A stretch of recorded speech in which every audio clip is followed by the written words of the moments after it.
All right, Jay Tiger from Thailand here. We've got another bad motor scooter we came across. This is a Honda MSX.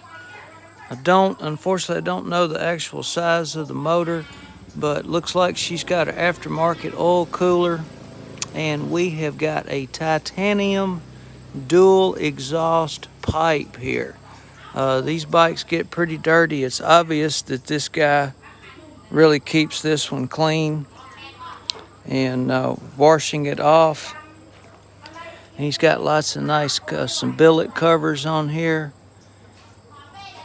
And I tried to find the owner so he could tell me a little bit about it, but I was unsuccessful on that.